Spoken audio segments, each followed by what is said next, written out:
بسم اللہ الرحمن الرحیم۔ اور تمہارے پروردگار نے شہد کی مکھی کو اشارہ دیا کہ پہاڑوں اور درختوں اور گھروں کی بلندیوں میں اپنے گھر بنائے، اس کے بعد مختلف پھلوں سے غذا حاصل کرے اور نرمی کے ساتھ خدائی راستے پر چلے، جس کے بعد اس کے شکم سے مختلف قسم کے مشروب برآمد ہوں گے، جس میں پورے عالم انسانیت کے لیے شفا کا سامان ہے، اور اس میں بھی فکر کرنے والی قوم کے لیے ایک نشانی ہے۔ تمام حیوانات میں ایک حشرہ ایسا ہے عزیزوں کہ جس کے اوپر ریسرچ کرنے کے بعد آج تک انسان حیران ہے۔ وہ کہتا ہے ہمیں نہیں سمجھ میں آتا کہ یہ اتنا پرفیکٹ کیسے ہو سکتا ہے۔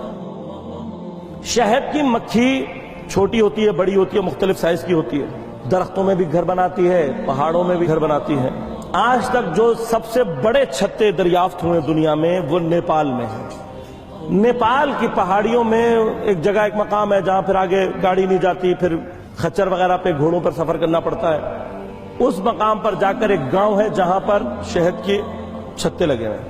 ایک چھتے کا جو سائز ہے وہ کم از کم 20 میٹر ہے۔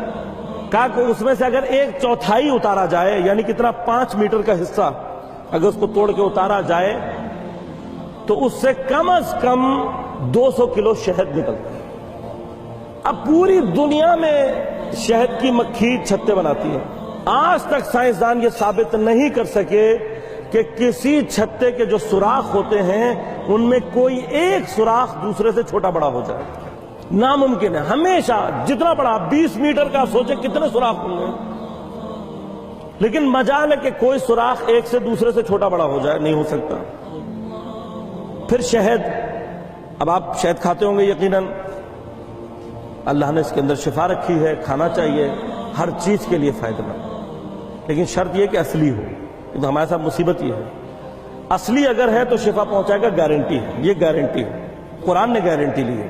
شہد آپ گرمیوں میں نکالتے ہیں چمچے سے تو گرمی کے اثر سے شہد نرم ہو جاتا ہے، پتلا ہو جاتا ہے، گرمیوں اور سردیوں میں گاڑھا ہو جاتا ہے، ایسے ہی ہوتا ہے نا۔ لیکن آج تک دنیا میں کبھی کسی نے شہد کے چھتے میں سے شہد کو ٹپکتے ہوئے دیکھا ہے؟ کوئی آدمی مجھے دنیا میں لا کر وہ کہے میں نے دیکھا، گرمی بہت تھی، شہد ٹپک رہا تھا۔ باہر جتنی مرضی گرمی ہو، یہ مکھیاں، ان کا پورا سسٹم ہے۔ شہد کے چھتے کے اندر کا ٹمپریچر 20 سینٹی گریڈ سے اوپر نہیں جاتا۔ اب باہر 20 سینٹی گریڈ ہے تب بھی اندر 20 سینٹی گریڈ ہے، باہر 30 سینٹی گریڈ ہے تب بھی اندر 20 ہے، باہر 40 ہو جائے تب بھی 20 ہے۔ تو کوئی کیسے مینیج کرتی ہیں اب، وہ سوال ہے۔ پھر سائنسدانوں نے تحقیق کی، کہا کہ آج تک دنیا میں اگر شہد اصلی ہے، شہد اگر اصلی ہے تو انسان بیمار نہیں ہو سکتا۔ چیلنج، نہ شہد کڑوا ہو سکتا ہے اور نہ شہد سے کوئی بیمار ہو سکتا، یہ چیلنج کا۔ ایسا کیوں ہے؟ آخر یہ کبھی تو اتفاق پیش آ جائے کہ شہد کڑوا نکل آئے۔ اتنے پھول ہوتے ہیں، بعض پھولوں کا رس کڑوا ہوتا ہے، بعض کا میٹھا ہوتا ہے، لیکن شہد کی مکھی جب بھی دیکھو ہمیشہ میٹھا شہد، جب بھی دیکھو صحیح شہد۔ انہوں نے تحقیق کی، جب تحقیق کی تو کہا کہ ان کے اندر نظام ہے، تقسیم کار، ڈویژن آف لیبر ہے۔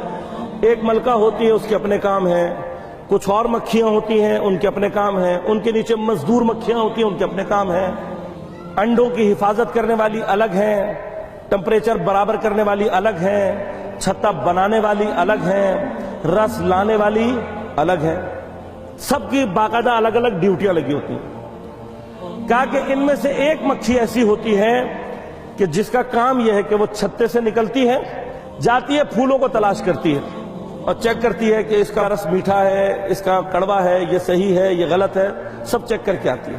اور جب واپس آتی ہے چھتے میں تو 8 کے ہندسے میں حرکت کرتی ہے۔ کبھی یہ حرکت کلاک وائز ہوتی ہے، کبھی اینٹی کلاک وائز ہوتی ہے۔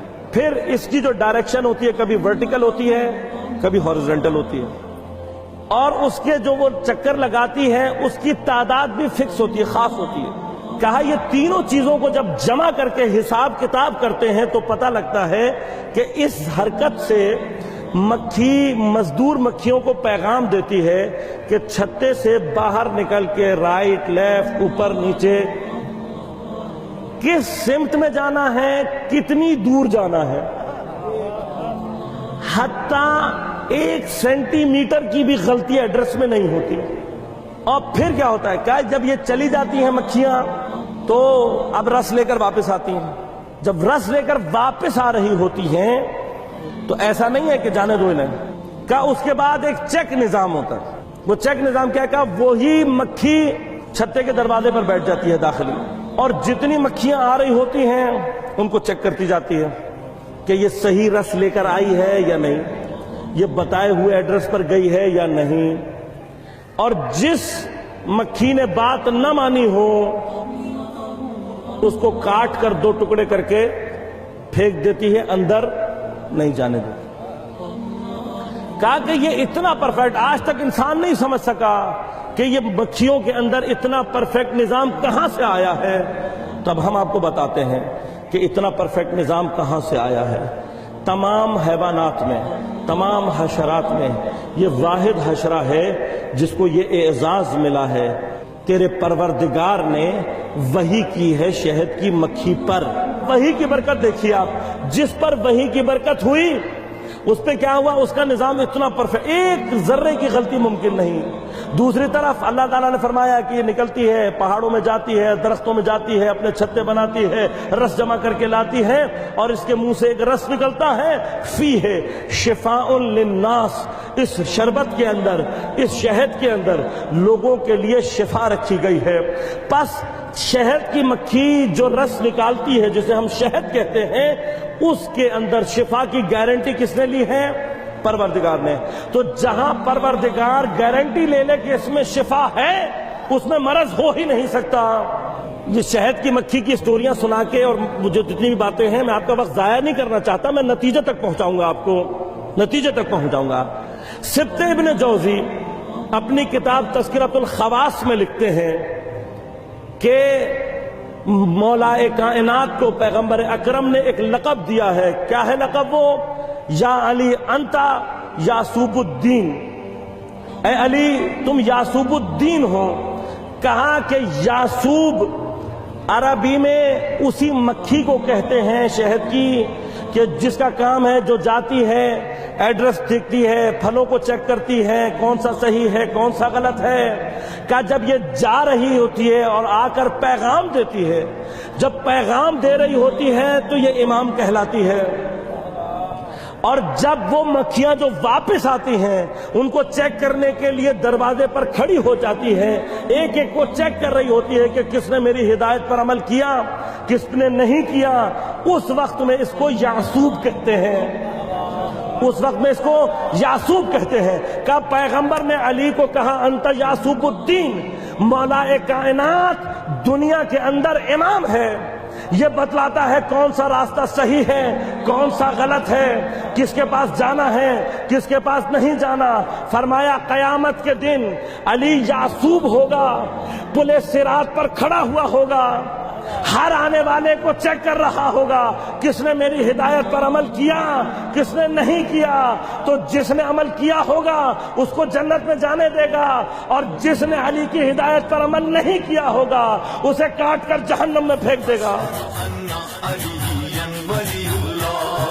ہے یہی فرمان میرے پاک نبی کا، کم نہیں ہو سکتا کبھی رتبہ علی کا، شیر خدا فاتح خیبر علی مولا، کوئی بدل ہی نہیں اللہ کے ولی کا۔